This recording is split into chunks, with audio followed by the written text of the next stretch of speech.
Hey guys, Scott here again. I'm going to kind of do a beer dissection video or kind of a continuation from a couple of beers we had gotten from Lidl.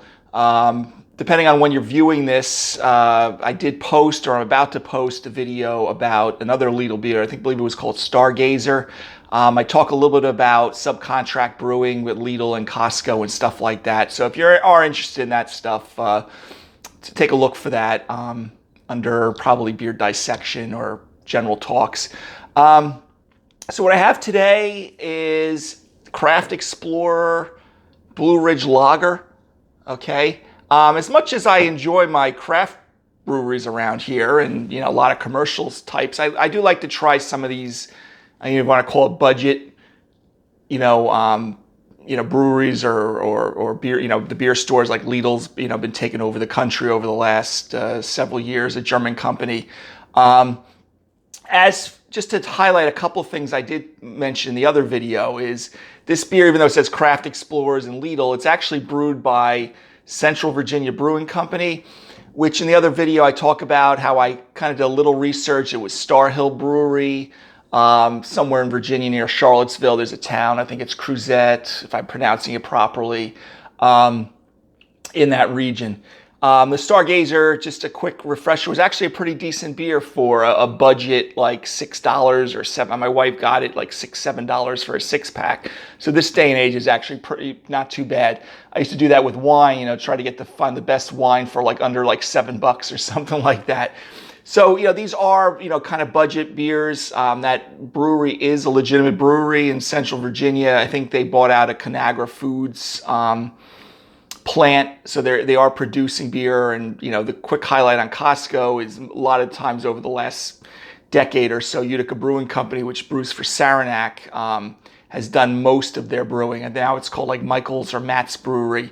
So that's just to highlight a few things from that video. If you haven't watched it, don't plan on watching it. So this one is a lager, 4.8% by volume. All right, I've had several of their beers from Lidl. A lot of times they're numbered 1 through 7. There was a double IPA that was very good. They also have a Perlenbacher, which is a German beer. I never heard of it till I saw it in Lidl. Hefeweizen and I believe a Pilsner.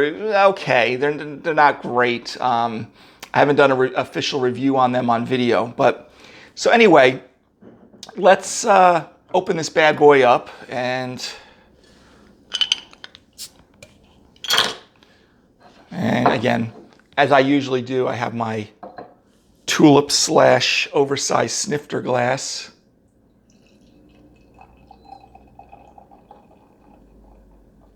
Okay. I'm trying to see if there's any other distinguishing information what type of lager it is. Because as I look at it, looks a little bit dark. They don't really tell you. Like, it almost looks like Märzen Darkness Oktoberfest beer. Ooh, okay. So definitely dark. The head is not really sustaining. I won't, a lot of times I maybe get too hard on the head, but I usually like to see about an inch head, especially when I'm pouring these pretty aggressively these days. But, you got like this light amber, medium amber color. Let me take a whiff of it. I guess you're getting a little bit of that white bread character, but I almost get kind of like a caramel, honey type of smell. So it makes me kind of get very suspicious that, especially with the color and the smell. I mean, it doesn't smell horrible. Honey smells good and, caramel smells good, but not when you're looking maybe for a lighter kind of lager. I get suspicious that this is oxidized. Okay, so let me just show you it to you again. So, yeah, definitely a little honey, little, maybe to be kind, maybe it's a little bread crusty, biscuity. But again, they don't really tell you a little more specifics about what type of lager they were trying to achieve here. Okay, so let's take a sip of this.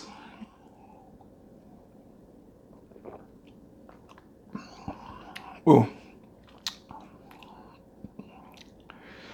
You know, you're definitely getting some of that herbal, earthy hop character, maybe slightly floral with the hops, but I am getting a little bit of a light caramel, honey kind of taste, like the malt is turning a little bit.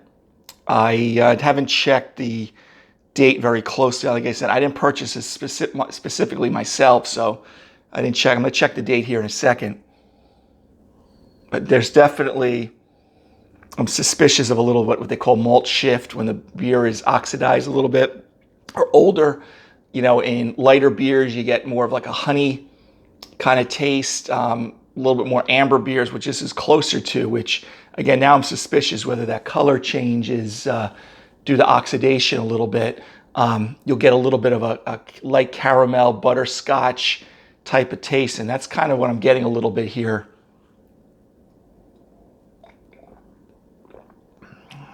You know, good carbonation on it, but you know, as I let it sit in my mouth, you know, I'm kind of still getting that, you know, light honey, butterscotch. Again, it's not something that you would, you know, like you had bad milk that you'd be like, oh, get rid of this thing. But I don't think this is what they were trying to achieve, or by the time I'm getting it, if this is what I was supposed to be getting.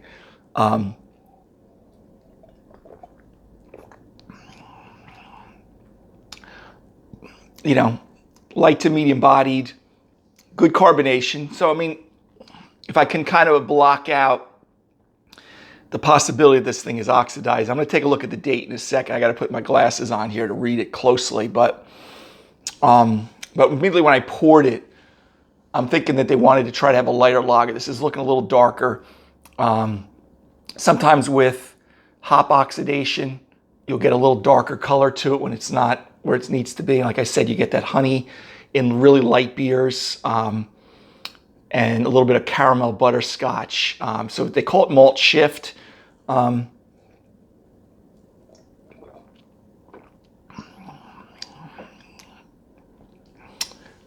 so let me take a look at this. So I'm you know, I'm not getting that papery. Those of you who maybe are cicerones or advanced cicerones, you know, I'm not getting the trans-2-nonenal papery type of taste, or it's very subtle.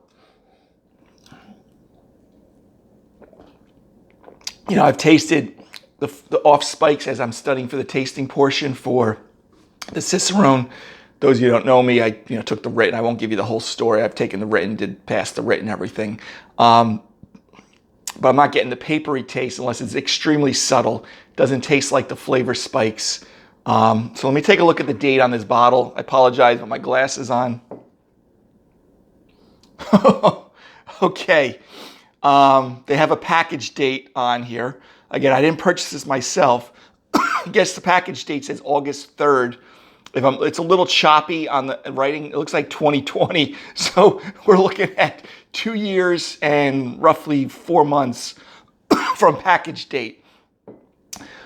Something bottled that was kept cold, and I don't even know. They probably ship these things, you know, from factory to factory. So who knows? This could have been, you know, if this was refrigerated for 2 years, you may get away with it.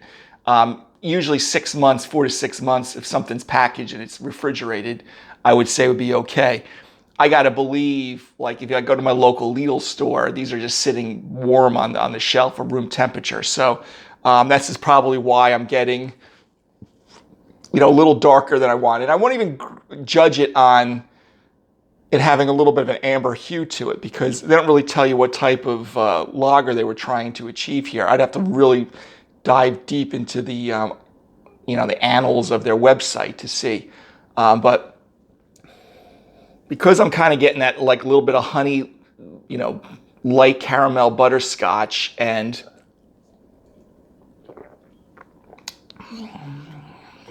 I'm getting it on the palate. You know, I do get some hops, so aroma and stuff like that. So, you know, that's still persisting a little bit, but, you know, It's definitely subdued for it, but again, since I'm not getting much specifics, I can't even judge it based on how much hop profile I should be expecting. And based upon the fact that it's been bottled or packaged over 2 years ago. This is a good example of why you have to check your date. And, you know, I realize it's a little bit of an inconvenience, not an inconvenience, but you don't want to sit there and be that person in the beer store checking dates on everything. Again, someone picked this up for me because I, can't get to the store as often as I'd like to. So they're not going to be checking it themselves. But if you're checking bottles, this one is definitely, I got to say, definitely oxidized. Aged too long. It's definitely not fresh, whatever adjective you want to put on it. If I had, let me put it in perspective. If I grabbed this out of someone's cooler in the summertime and it was hot out, I'm drinking it, it's not something you're going to put your nose up and, say, toss it out. If you ever were served this at a brewery, it was this old, or a bar, and you paid, God, these days, $7 a bottle, they don't even look at it. Or you bought it from your local beer store and you paid, $20 for a 6-pack, you'd have every right to bring this thing back. For $6-7 at the local Lidl, I'll probably just wind up consuming the remaining, bottles I have left. But again, you almost get like this smoky quality. This is not a rock beer, so you're not supposed to be getting a smoky. It's almost like a heavy, on the aftertaste, this dank, vegetative type of taste to it. Maybe it's from the degradation of the hops. So this is definitely probably one of my worst beers I've tasted since I've been doing these videos.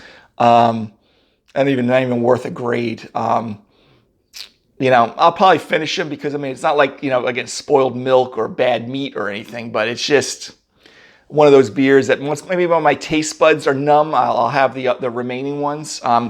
But the I think it was called Stargazer or Star Hill, the other one from Lidl was actually pretty decent. It was a little bit more of the session ale. You can look for that video. So I don't want to bash Lidl. Some of the beers from the Central Virginia have been good. I just think this one's got oxidized, and that's the big deal. So anyway, guys, maybe a little lesson on checking your dates. Even if you have someone get beer for you, check them out. And if you're seeing a bad date. But again, this was August of 2020. So we're looking at a packaging date of over 2 years ago. So that's why you're probably getting the darkness from this. And someone who doesn't know much about it, it may get thrown over, get snuck past their taste buds. But this definitely is not a stellar beer at all, okay?